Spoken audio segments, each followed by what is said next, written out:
자, 현대물리 왔습니다. 현대물리는 개념 추론 조감도를 간단하게 그리고 개념 추론 조감도를 펼친 상태에서 세 단원을 다 정리하는 식으로 전개를 하겠습니다. 그래서 요거는 그냥 잘라서 안 가고 그냥 통으로 갈게요. 현대물리는 제가 생각했을 때는 물리학자들 혹은 물리 스님들이 욕심입니다. 절대 여러분들이 이해할 수 없는 영역이에요. 우리나라 사람들은 또 그런 영역을 도전하기 좋아하죠. 그래서 전 세계에서 아마도 인터스텔라를 좋아하는 사람들의 대다수가 우리나라 사람이에요. 그 영화가 돈 버는 게 우리나라에서 전 세계에서 벌어들인 게 반인가? 그 정도가 우리나라에서 벌었다고 돼. 인터스텔라 됐다 복잡하잖아요? 이해하는 사람들이 별로 없을 겁니다. 하지만 뭔가 있어 보인다도 있죠. 그 다음에 굉장히 정확하게 만들었다고 하고 SBS에서 그렇게 결론 내린 게 굉장히 특이하게 나온 거기는 합니다. 여튼 그 얘기들의 배경 지식에 해당하는 게 이 현대물리.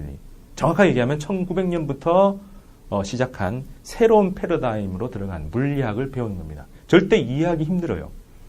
근데 지금 일어나는 모든 물리적 현상은 이 뉴턴적, 이때까지 우리가 배웠던 뉴턴적 물리학이 아니라 20세기 이후, 즉 1900년부터 플랑크의 양자 가설이 세워지고부터 쫙 발전한 양대축이죠. 거시로는 양자역학, 상대성 이론, 미시로는 양자역학, 이 두 축으로 쫙 넘어가는 거에서 지금 모든 얘기들이 나옵니다. 그래서 현대 물리학에서 나온 걸 이해는 해야 오늘날 쓰고 있는 이런 도구나 뭐 영화도 이해할 수 있다라는 것 때문에 막 집어넣는데 막 집어넣어요. 그래서 지금 2013년부터 바뀐 물리2 교과서에 다 들어가 있습니다. 양자역학까지 들어가 있고요.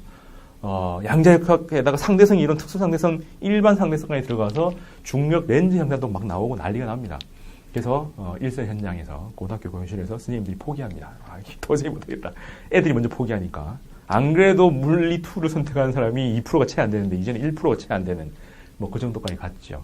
그래서 이 얘기는 정확하게 뭔가를 여러분들이 알아라 이래서 만들어 놓은 게 아닙니다. 그 교과서에 저자들이 만들어 놓은 그 자습서나 교과 의도 이런 것들을 읽어보면 과학사적인 거예요. 역사적으로 어떤 맥락에서 어떻게 이 내용들을 전개했는가. 그래서 어려울 때 누가 나와서 왜 이런 얘기를 했냐지 어떻게 했냐 구체적으로 물어보지는 않습니다. 그리고 중력 렌즈를 구하라 이게 아니라 중력이 렌즈처럼 작동할 수도 있겠네 하는 걸 받아들이라는 거지요. 받아들이면 어떻게 돼요?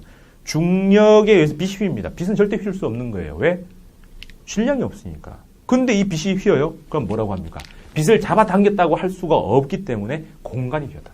공간이 휘었다는 게 말이 돼? 했는데 빛이 휘어지는 걸 보고 판단을 하는 거예요. 그래서 빛이 휘어져서 나온 결론은 안 보인 놈들이 가려진 그 장애물을 넘어서 휘어져서 우리 눈으로 쫙 보니까 얘들 봉 떠 있는 것처럼 보이더라. 이게 중력 렌즈입니다. 그래서 이 영역은 고전 물리학에서 쭉 나오는 흐름에서 이제 막 균열이 막 생겨요.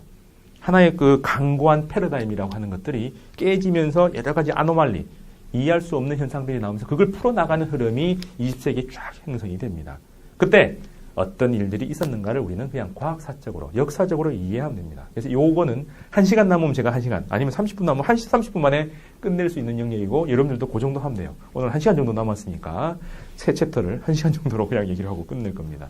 자, 영역은 크게 두 가지예요. 20세기에 와서 인간이 찾아낸 그 새로운 사실들은 빛에 대한 얘기입니다.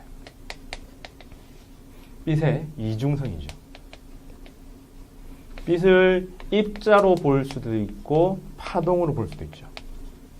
입자로 보는 사람의 대표가 뉴턴. 그 다음에 1700년대. 그 다음에 1800년대 넘어와서, 그리고 글자가 좀 날라가네. 1800년 넘어서 파동으로 넘어가는 그의 대표적인 게 이제 프레넬 혹은 영, 젊은 놈이라고 번역할 수 있는 영. 이중슬립 이런 흐름이 왔고 맥스웰이 이제 파동성이 그려지죠. 그리고 1900년 맥스웰 1900년이고 1800년대 1900년대 넘어가서 다시 플랑크가 이 에너지는 진동수에 비례하고 그 상수가 요만큼이다라고 하는 빛이 덩어리져서 오겠네 라고 하는 그 흐름이 나오죠. 그래서 이때부터 빛이 다시 입자도 돼? 100년마다 엎치락 집치락 하는데 다시 입자냐라고 했을 때 쐐기를 박아주는 사람이 1905년에 아인슈타인이죠. 여기서는 상대성 이론하면 안 되고 광전 효과. 빛이 입자라서 땅 때리면서 그 한 개당 에너지가 아니라 한 개수로 해가지고 100은 뭐 100줄이든 200줄이든 에너지 상관하지 말고 한 개당 전자 한 개씩 통통 튀어나오는 거예요. 에너지라면 연속적으로 쫙 가서 양으로 이렇게 성모했는데 이거는 개수로 해가지고 한 덩어리가 오면 한 덩어리가 전자로 변신한다. 그래서 빛이 있는데 전자가 튀어나온다라고 하는 1800년도부터 발견이 됐지만 해석을 못해서 다 적혀놨던, 이거는 잘못 관찰한 거야. 혹은 우리 우주에 있을 수 없어. 옛날 같으면 불태우고 죽이고 이랬을 건데 그게 남아서 아인슈타인이 해석을 합니다. 그러면서 나중에 되면은 이 빛이 입자일 수 있으면 거꾸로 입자도 빛이 아닌가 해서 원래 이 둘을 합쳐서 람다분의 H 이런 걸 만들어요. 그래서 요 얘기를 더 집어넣어서 컴프턴이라는 사람이 요렇게 빛의 운동량, 원래 운동량은 입자가 가진 놈들인데 빛도 운동량을 가져. 그래서 빛에 딱 맞으면 살짝 움직일 수 있어. 우주 공간에서는. 뭐 그렇게 얘기했는데 요 흐름에서 거꾸로 람다가 P분의 H, 입자를 가진 놈들은 다시 파동성을 가질 수 있다라고 해서 물질파라는 개념을 찾아냅니다. 뭐지 이 사람이? 드브로이. 예. 그래서 드브로이가 원래는 전장에서 싸우러 나갔다가 원래 전장에서 덜덜덜 떨면서 막 저기 어디 오나 했는데 하늘 보면서 별빛을 생각하면서 이제 물리학을 생각하죠. 미쳤죠 완전히. 그러다가 이 생각을 해놓고 나는 집에 가서 논문 써야 돼 해가지고 논문에 대한 갈구로 집에 전쟁이 돌아와서 박사 논문 써서 통과돼서 이게 역사에 남습니다. 그래서 이렇게 물질파로 나타낼 수 있다라고 해서 이제 이게 나중에 양자역학으로, 양자역학은 여러 버전이 있는데 양자역학 중에서 슈레딩거가 만들어낸 양자역학, 물질파, 파동 방정식으로 이제 입자를 생각해낸 뭐 그 흐름까지 갔죠. 그래서 여기서 중요한 흐름은 광전 효과, 컴퓨터 효과는 같고요. 그 다음에 물질파, 여기까지가 핵심입니다. 이 슈레딩거의 양자역학은 아주 간단해서 그냥 플러스 하나, 알파 정도로 처리하면 되고요. 그 다음에 원자 구조죠. 비슷한 시기에 원래 절대 깨질 수 없다라고 돌턴이 정의해서 넘어간 줄 알았는데 그래서 1800년대 넘어가면서 정밀한 실험이 가능해지고 기체를 따로따로 분리하는 능력이 많아지죠. 그래서 플로기스톤이라는 거에서 이제 산소로 연소 이론이 바뀌고 그다음에 이산화탄소, 산소, 수소 이렇게 해서 원래는 에티오피아에 열정 이상한 이름들 붙였는데 그냥 이면법을 가지고 화 이렇게 만드는 것까지 이제 만들어서 화합물까지 구분해내고 누가 그랬어요? 예.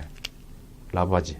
예. 근대 과학의 아버지 라부아지라는 사람이 1876년 프랑스 대혁명 때 죽을 똥말똥 하다가 감옥에 가둬서 좀 오래 살려놨다가 책을 썼어요. 그게 이제 근대과학 기초에 해당하는데 그 책에서부터 쭉 넘어옵니다. 그래서 막 만들어놨는데 알고 보니 원자가 깨지는 거죠. 100개 정도 찾아놨는데 이게 깨지네? 이상하네? 이렇게 하면서 원자 구조에 대한 탐구가 일어납니다. 그때 제일 처음 들어간 사람이 전자를 발견한 J.J. 톰슨. 톰슨이 전자를 발견을 하고요. 그래서 빵빵빵빵 박혀있다. 뭐죠? 푸딩 이론. 그 다음에 박혀있는데 그냥 박혀있지 않고 안에 플러스가 가득 모여있는 핵이 있다. 핵을 발견한 러더퍼드.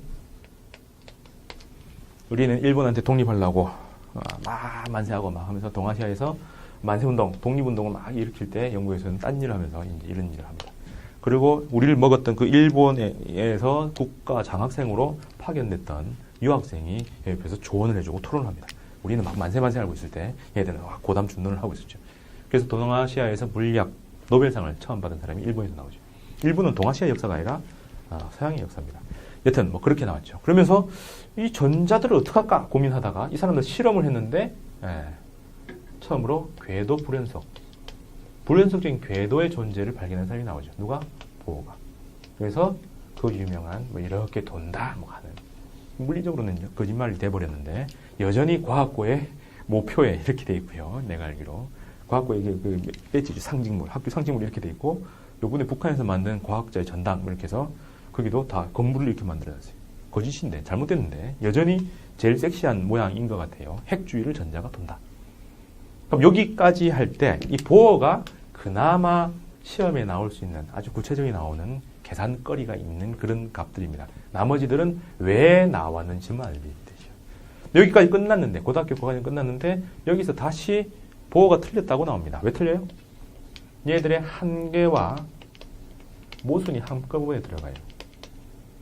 한계는 수소밖에 안 돼요. 나머지 아무것도 안 됩니다. 모순이 중요한데, 불확정성의 원리. 뭐죠? 하이젠베르크.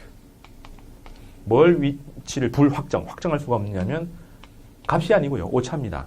위치를 정확하게 오차를 줄이는 거와 그 오차와 운동하는 정도, 운동량의 오차가 적당한 값보다 크게 같아야 돼요. 우주에서 제일 작은 상수가 플랑크 상수인데 보통 양자역학을 전개하다 보면은 요게 많이 나와요. 그래서 요걸 바라고 씁니다. 어쨌든 적당한 값보다 크다라는 게 이게 0이 될 수가 없는 거예요. 위치를 정확하게, 즉 오차가 제로가 되게 하면 운동량은 오차가 무한대가 돼버립니다.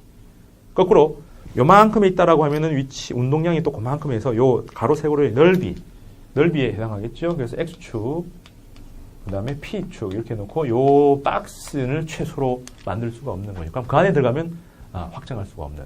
그 안이 근데 원자 3개가 됩니다. 그래서 이제는 이런 궤도도 있긴 하지만 오비탈이라는 얘기가 나오죠. 그래서 전자구름, 양자역학적으로 여기서 이제 빌려와서 파동처럼 해서 확률로 계산을 하는데 오비탈을 해서 확률적으로 얼마 이상 되는 것 해서 S 오비탈, P 오비탈 배우죠. 물리에서는 여기까지 그럼 오비탈로 하면 돼! 라고 해놓고 화학생과 유기학생들이 이제 열심히 오비탈 막 따져가면서 뭐 결합이 어떻고 뭐 P 결합 뭐 난리가 나죠. 우리는 잘하고 있네 하고 우리는 큰 얘기합니다. 여기까지가 큰 덩어리죠. 그럼 궤도가 원자 구조가 어떻게 발전해 들어가느냐? 이 정도는 상식적으로 그냥 연결만 시키고 요게 핵심이고요. 전 단계. 그 다음에 빛이 입자인 이유죠. 우리는 빛과 파동을 배웠기 때문에 빛이 파동성인 이유는 다 배웠습니다. 어디서 나왔어요? 반사굴절은 이 수준에서 다 했고 전반사 분산 다 했고 그 다음에 회절 간섭 평광 현상이 여기서 나왔어요. 전자기 파도 여기서 나옵니다. 그러다 다시 이쪽으로 넘어 이 현상들 그걸 배우면 됩니다. 그래서 요거 하나 밑에 거 하나. 그 다음에 이렇게 놓고 놨더만은 양자역학도 들어오는데 2012년에 물리적 재난 1987년인가요? 6년에 물리적 재난이 한 번 있고 또 20년 있다가 또 한 번 더 있었죠. 체르노빌, 소련에서의 체르노빌에서 핵이 빵 폭발해서 그 원자 먼지들이, 쓰레기들이 동아시아를 쫙 퍼집니다. 눈에 안 보이고 맛도 없고 아무것도 없어요. 근데 우리 몸을 깔아먹죠. 그것도 장기간 동안. 그 스트론듐이 이제 칼슘을 대체하면서 뼈부터 이렇게 녹이고 몸에 들어오면 절대 안 빠지는 중금속이죠. 그 다음에 후죽구지면서 또 빵 터집니다. 체르노빌은 그래도 터졌을 때 위에다가 시멘트라도 부어서 그 안에서는 계속 끓고 있지만은 밖으로 많이 안 나오게. 당일날 터졌지만은 많이 안 나오고 있는데 여러분들이 잊고 있겠지만은 지금 이 순간에도 바닷물로 어마어마한 방사능 물질들이 배출되고 있습니다. 아직 지금 4년, 5년 지났는데 아직도 그대로예요.